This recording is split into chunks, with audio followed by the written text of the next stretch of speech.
আল্লাহর বান্দারা আত্মীয়র সঙ্গে সম্পর্ক ছিন্ন করলাম, আল্লাহ পাক বলেন আমিও তোর সঙ্গেও সম্পর্ক ছিন্ন করলাম, বরকত কেড়ে নিলাম।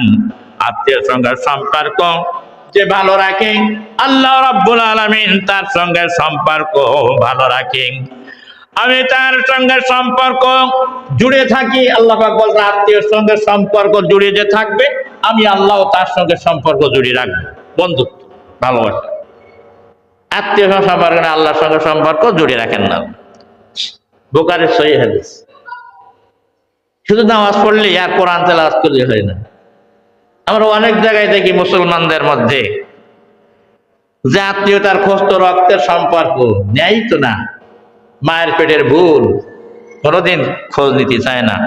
ভাগ্নে ভাগ্নি, ফুফা ফুফি, খালা খালু খোঁজই নেয়।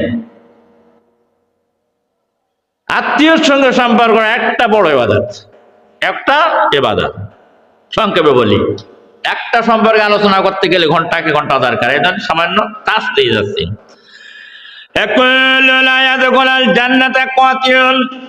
আমার আল্লাহর নবী বলেন, এই হাদিসটি হচ্ছে বুখারী এবং মুসলিমের মুত্তাফাকুন আলাইহি বলা হয়, সহিহ বুখারী এবং মুসলিমের হাদিস।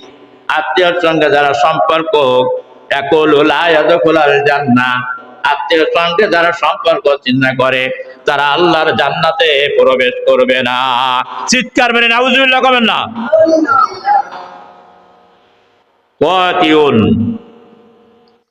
আত্মীয় সম্পর্ক আল্লাহর জান্নাতে প্রবেশ করে। হযরত আনাস রাদিয়াল্লাহু তাআলা বলেছেন, যে ব্যক্তি পছন্দ করেন তার রিজিকে বরকত হোক, রিজিক বেড়ে যাক এবং তার আয়ুতে বরকত হোক, সেই ব্যক্তি যেন তার আত্মীয়র সঙ্গে বেশি বেশি সম্পর্ক রাখে। কোন সুবহানাল্লাহ। 4 নম্বর বললাম যে 9টা শর্তের ভিতরে 4 নম্বর শর্ত বললাম। 5 নম্বর হচ্ছে মহান আল্লাহ রাব্বুল আলামিনের নবী বলেছেন, ওয়ান আব্দুল্লাহ ইবনে আমর রাদিয়াল্লাহু তাআলা قال قال النبي صلى الله عليه وسلم اعبد الرحمن وأطعم الطعام واحشره وأفشوا السلام تدخلوا الجنة بالسلام। তিরমিজি শরীফের হাদিস।